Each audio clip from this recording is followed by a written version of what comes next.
Today on RCAM, it's gonna get a little weird. We are going to be talking about a woman who was involved with a ghost and the ghost cheated on her. Hold on a second. And we are also going to be discussing the idea or concept of head transplants. Strange. It's just going to be a strange episode. And we're also going to be talking about the phenomenon of people taking selfies at the worst times possibly imaginable. So all that and more today on RCAM.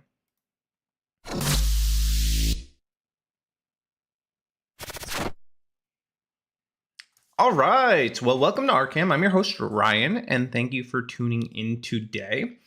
And I'm glad to be here. And if you like this content, please like, subscribe, follow, do all of those things. It helps me out a great deal. We are on all platforms. I think I'm back on Twitch today, so I finally got that working. So yeah, it's good to be back on all channels right now. So today we are going to be discussing a very bizarre story. So I have a love-hate relationship with the New York Post because on the one hand, they post all these really fringe, weird stories that a lot of other news outlets don't touch. And I just think they're really interesting. But on the other hand, I do think they are subtly a pipeline for promoting OnlyFans content. So I don't like that at all, at all. But I do like their strange content that they do post, which is one of the stories that we are going to be covering today. So I'm a big fan of the paranormal. One of my favorite podcasts to listen to is the Mr. Ballin podcast.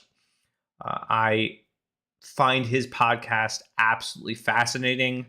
10 out of 10 recommend checking it out because it's really, if you're into the strange, dark, and mysterious, that's a good podcast to check out. But it's just a nice break because I listen to a lot of political content, cultural commentary. It's a nice break from all. It really is. I like stories like this. I've had supernatural, paranormal stuff happen in my own life that I think is bizarre and crazy. Maybe I'll tell you about some of those encounters sometime because they're really some of them are just trippy. I've gone through sleep paralysis. I don't know if any of you have heard of a sleep paralysis demon. I've encountered that, pretty intense. So I wanted to talk about this story. So let's get this pulled up here. All right. So here's the headline. I married a ghost named Eduardo who cheated on me. Then I adopted a possessed clown doll. That headline is crazy. That's a crazy headline. All right. A woman who says she married then divorced a ghost has adopted a possessed clown. I mean, she is really down on her luck. Doesn't work out with the ghost, and now you have a demon possessed clown. Doesn't get much worse than that. But says it made her ex, the ghost, jealous. So weird. Why are people so weird? All right, Brocard 40 tied the knot with a Victorian soldier spook Eduardo, then split with him when she accused him of cheating, then stalking her. Yeah, well, that's what you get for getting involved with a ghost. This is what happens when you get in bed with demons. And just for those of you who are wondering where I'm coming from, I don't believe in like ghosts per se. I believe they're just demonic entities masquerading as ghosts or aliens. Pick your poison, same thing. Also, interesting thing about sleep paralysis. So a lot of the people that have encounter these sleep paralysis demons, a lot of them also have stories of being abducted by UFOs. So I do think there's correlation there. Very strange coincidence that it would also manifest itself in like UFOs or aliens. So I think that's interesting, and it does lend credit to this idea that these entities are actually just demons, demons, fallen angels, whatever, all same vein, and it's all a ruse. Anyway, the singer and songwriter has now adopted a possessed clown after connecting with him and spending a night at the Clown Motel in Nevada. Now, I had to look this up. I didn't. A clown hotel? What are you talking about? There's a clown hotel? That sounds horrifying, by the way. Like, clowns are creepy. I don't know why anyone thinks they're funny. They're not. They're just they're always creepy. Even like the supposedly innocuous clowns, they're creepy. They just creep me out, man. Not gonna lie, but it's true. There is a clown hotel. Yeah. Oh, the Clown Motel, and people evidently go there all the time. And yeah, it does look like the place where nightmares are made of. I don't know why it's not pulling anything up, but it does look not pleasant. But these people seem to be having a good time here at this Clown Motel, and I guess this is where this woman found this bizarre clown. I don't know. There we go. Finally pulled up. Yeah, so it has all this clown souvenirs. God, why would you take your kids there? Gonna trauma, and it's not like like, look at some of these clowns. Look at that picture. I would never take my daughter there. Give the poor kid nightmares. And these people are willingly doing it, taking their kids to this place like it's cute. Look at that. Why would you expose your child to that? So yeah, I guess there's this clown hotel and people go there, and Lord knows why. I guess it's haunted too. But anyway, so she goes to this clown motel. She toured the USA with the clown doll, then returned home to Oxfordshire with it to conduct a paranormal investigation on him. And look at this woman. This is exactly the type of woman that you would imagine would be involved with a demonic entity and adopt a demonic clown statue or doll. If you didn't tell me anything about this story, that's what I would have had in my mind. Somebody that looks exactly like this. But she says her ex, Eduardo, has become jealous and does not want the clown in the house. Ghost Magnet Brocade encountered the possessed clown while touring the world filming a series of haunted locations for her TV show pilot. So this is probably just a big infomercial to promote that show. She says Eduardo has so far been placid with her communicating with other spirits, and the couple rarely makes contact these days. So it sounds to me like this woman is just knee deep in demonology. So my recommendation, by the way, guys, is to not get involved with demons in any capacity.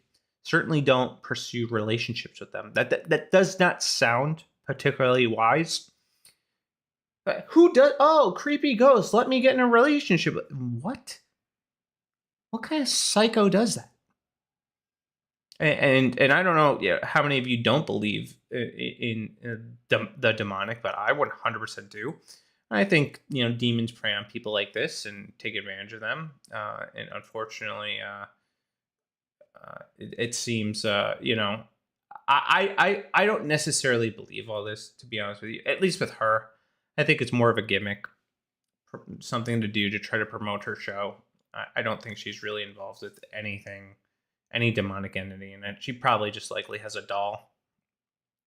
But it is very creepy. It is very weird, and I pray that nobody gets any dumb ideas. And supposedly that clown motel that she goes to or she went to is haunted. It's described as one of the most haunted places in America. I mean, you hear that a lot of these different places. But I don't think it's wise to go looking for demons. I just think it could cause problems. you can open doors. And I'm one of those people that I'm not super spiritual, in that sense where like I'm really in tune with the supernatural, but I believe it's there, and I think there's a quote, and I'm gonna butcher it, but basically like it's you know like you shouldn't be naive to these things, but you also shouldn't dabble too much in it. And I think we should be aware as Christians that there are demonic entities that use people like this to oppress them and to lead them astray. And if you are a Christian, you encounter these things, you pray them away in the name of Jesus. You don't be afraid. You stand on the word of God, and you hold firm to your faith. I think that's important because they are looking for people to latch onto and ultimately possess, and that's not good.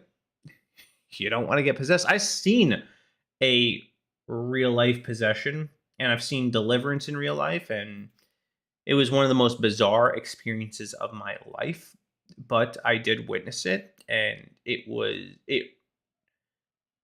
I was skeptical until the moment I was seeing it. And then I was like, okay, yeah, this is legit. This is real. And it wasn't someone faking it. Very real and profound experience that I will never forget. I'll go into more detail on it in a later stream. But I do want to switch gears to a different story that's equally as creepy, but in a different way. So I remember there's two episodes people talk about in reference to the video I'm about to show you of the show Black Mirror. And the one I'm thinking about is that they could do like these memory recalls on people, and they take like they can basically draw from their memories and recreate a scene that happens. And now we have basically big tech allowing computers to do this. So here's a headline: Microsoft CEO revealed that Windows PCs will have an AI photographic memory feature called Recall, which will take constant screenshots of everything that you do. I don't like that at all. But let's hear from him. How do we introduce memory, right? Photographic memory into what you do on the PC. And now we have it. So it's called Recall. It's not keyword search, right? It's semantic search over all your history. And it's not just about any document. We can recreate moments from the past, essentially. Here's how it works. Windows constantly takes screenshots of what's on your screen, then uses a generative AI model right on the device, along with the NPU, to process all that data and make it searchable, even photos. I got to try it out. I searched brown leather bag. It came up in visual search. There's no place on this page that it says brown leather bag. It just knows because it sees this brown leather bag. There could be this reaction from some people that this is pretty creepy. You think? You think people might think that's a little creepy, that it's constantly taking images of our computers and it potentially getting data that it should not get, including personally identifiable information. I don't want my computer necessarily memorizing everything that I do. It's just a little Orwellian, a little too invasive for me, for my taste. I don't really fancy that. And Google did release or demo their AI recently, and their AI was able to have this memory feature. So they have to have something similar to this, because this woman is looking through her phone or glasses. I don't know what she has on. And she sees an apple or something on the desk. She turns away from it and she says, "Hey, where did I leave my glasses?" And then the AI responds back that, "Oh, you left them by the apple on your desk," which means that AI also had the ability to recall because it remembered where she had left her glasses. So not only is it going to, not only are we going to see big tech capturing everything that you do on their screen, and they already do this to a degree, but it's also going to be utilized to capture everything you see in real life, especially when they start merging this stuff with like augmented glasses and augmented reality. So you're always having these glasses on and utilizing it basically like a phone. So I do think these are eventually going to go the way of the dinosaurs, and everything's going to be done through augmented reality, and you're going to have glasses on, and that's just how it's going to go. We saw Google kind of pilot this back when they released the Google Glass. It wasn't successful; it didn't take off, but I just don't think we were kind of ready for that. But I do think we are now. We're inching closer and closer. Apple, released not long ago their AI. So I just think this is going to become more and more normal. This is going to be the way of the future, and I'm not with it. Microsoft is taking screenshots of everything I do. Yeah, I mean, that's why that it can only do it on the edge, right? So this is like, you have to put two things together. This is my computer, this is my recall, and it's all being done locally. How do we? Now the question is, do we trust them with that information and trust them with that ability? I don't know. I don't know.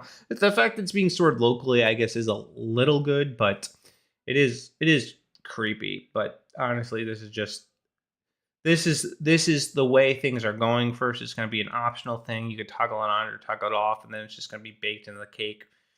So if you don't want to get involved with it, then you're going to have to just use older tech, because this is going to be the future. As I have been saying over and over again, AI is going to be the future. Speaking of the future, the future is dystopian. It just is. And when I saw this video, I thought, my God, I would rather just die. And here's the video.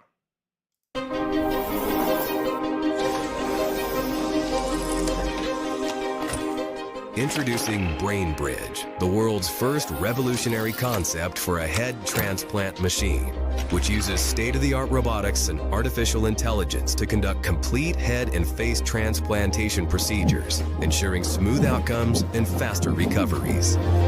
Because head transplants require high speed, precision, and efficiency, Brain Bridge utilizes advanced high-speed, high-precision robotic systems to speed up the process, eliminate human error, prevent brain cell degradation, and ensure seamless compatibility. The head transplant procedure involves removing a person's entire head containing the brain from their current diseased body and attaching it to the body of a healthy, young, brain-dead donor.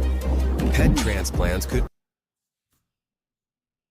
Imagine dying, then waking up and your head is on a different body. That would just freak me out. And then what if the body you get sucks? What if you have this head and then your body is like on this frail body, but previously you were muscular, or vice versa, or you get grafted onto like a fat body. I would rather be dead. The things that we are doing to prolong our lives is peak insanity to me. Humans are desperate to try to defy death by any means possible. And this is just another way that they're trying to do it. Provide individuals with severe medical conditions such as terminal cancer, paralysis, spinal cord injuries, or neurodegenerative diseases the opportunity to have a fully functional body while preserving their consciousness, memories, and cognitive abilities.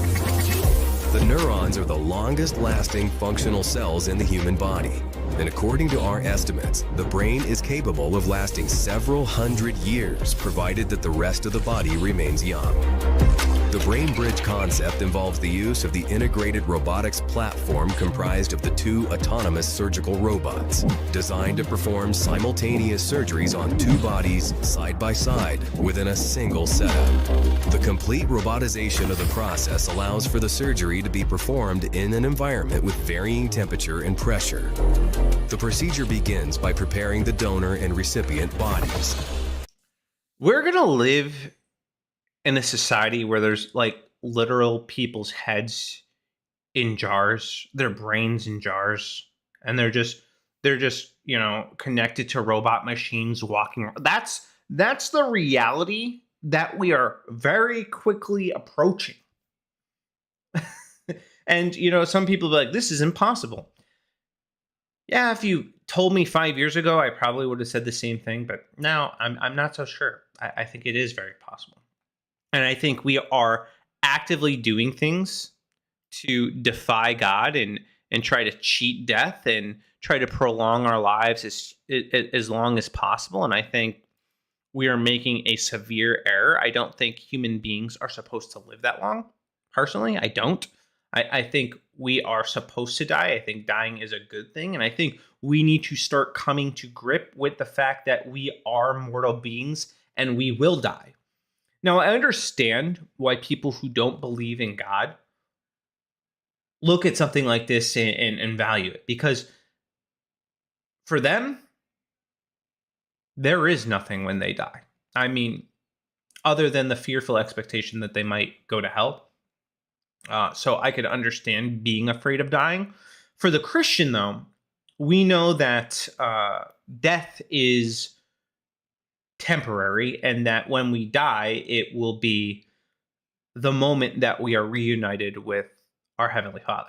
And we will live eternally in heaven. So it's very easy for us to forsake the things of these world and know that to die is gain. And that's why I'm not afraid of death, and that's why things like this creep me out. Because personally, I don't want to live forever. I don't want my head being attached to somebody else's body. I want to die, preferably an old man of natural causes, and that's it. I'm not desperate to try to prolong my life any longer than it needs to be. I've made peace that when the Lord is ready to take me home, He will take me home. And I don't need to do anything to make myself live any longer than the days that I'm allotted. But again, people are desperate. They don't want to face the grim reality of death. And I think we need to start getting a little bit more comfortable with that idea, because the one thing that we cannot escape, no matter how hard we try, is death. It will come for all of us one way or another. And I think here it's our attempt to play God, to recreate what the people did in the Tower of Babel, in terms of building a tower to reach the heavens. And that was an attempt to defy God. And here's another attempt to defy God by trying to prolong our lives longer than they should be. And by using our technology to do things that I think are abominable. I do not think we should be doing full-blown head transplants. And there are other types of transplants that I'm not in favor of personally. There's somebody that had a transplant of a plant of a pig heart. I don't think God would necessarily approve of putting an unclean animal's heart into your body. So yeah, I do think this is very dystopian, and I do think it's only a matter of time. This concept reminded me of that Ectolife video with the pods of babies being grown in labs. Kind of same vibes. And the tech, I think the tech is going to be very possible. I think in the not so distant future, we're going to have robots performing surgeries, especially because they're now getting their fine motor skills down. So once that's perfected, yeah, you're no longer going to have human doctors, which is kind of crazy. you will have AIs performing surgeries. And first, they'll start with basic ones, and they'll get more advanced. And then they'll, you'll go to surgery, and it'll be like going, through a fast food restaurant for your surgery. You go in, you get worked on the robot, and you're out in 10 minutes. Maybe you got to deal with the recovery time, but I do think they'll have robots doing all this.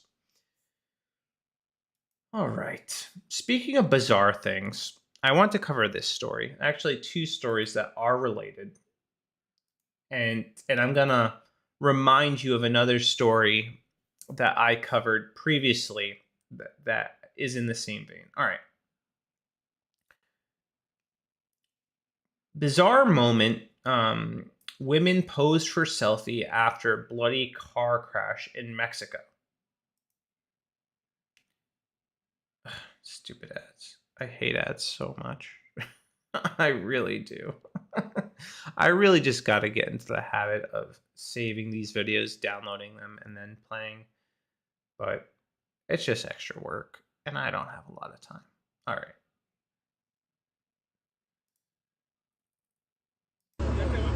So these women paused to take a selfie after this car crash. Look at this car crash. They're all battered, beaten, bloody. Very clearly, she is injured. And what? The first thing they do is take a selfie. Look, if I'm getting into a car accident, the last thing I'm thinking about is taking a selfie after I drag myself out of the wreckage. The first thing I'm probably doing is trying to get a hold of my wife and my spouse, or my wife and my kids. Not taking a selfie. It's just so weird. And this is not the only instance where after something traumatic happens, or even while something traumatic happens, people are pulling out their phones to take selfies or to record the event in general. I want to play for you guys footage from a disaster that happened at a political rally in northeast Mexico. All right, and 4 people lost their lives. I haven't checked the updated numbers, but here's the footage. Oop. All right.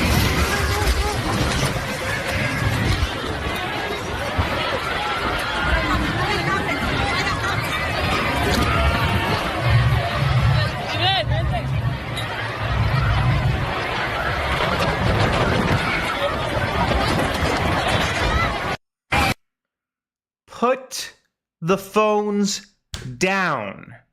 People have just been crushed to death because I guess there were high winds and knocked the pavilion down.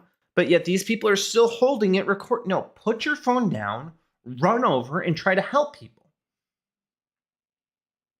I don't get this. There was the incident that happened not long ago of the man setting himself on fire outside of the courthouse in a protest, and people were recording it on their phones. And not everything people dying do not need to be content. And it's just this weird thing that we do where we think everything is content, and we want to use every single moment, even tragic ones, to get clicks online. And I don't think we should be doing it. I don't think we should be doing it. I think, the initial it coming down because they already had their phones out. But once it's down and it's set in what's happened, you put your phone down and you go try to get help. Or I would respect it more if they tried to leave. But to just stand there and record is crazy to me. It's like we lost our sense of our humanity and our compassion for other people. I think, like, what if it were somebody I love in that front row? Somebody I know personally. I would not be recording. I would be trying to help them. I'd be trying to save them. Even if it meant risking my own life in that situation. Because that's what good moral human beings do. They try to help. They don't try to use that moment for clout on social media platforms. It's just bizarre to me that we do this. We think that it's normal. It's not normal. It's very bizarre, very weird, and it's a shame that this happens. All right, there's one more story that I want to cover, and then I think we're gonna wrap it up. It's gonna be kind of a short stream tonight. All right, I saw this video and it legitimately broke my heart, because if you do not know somebody personally that has been impacted in some sort of way by substance abuse, you're likely living under a rock. So when I saw this video, it really, really hit home for me.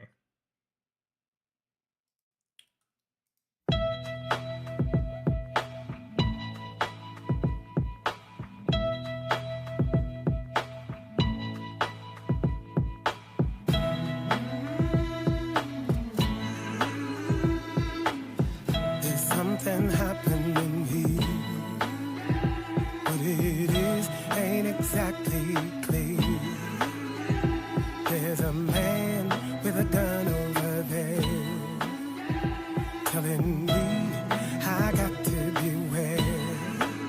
I think it's time we stop. Children, what's that sound? Everybody look what's going down.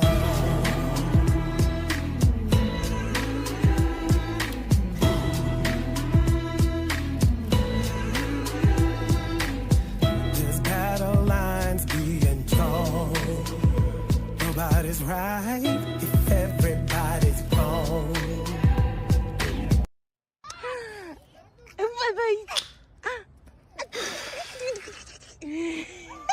He's loving it. Good job. Bye-bye.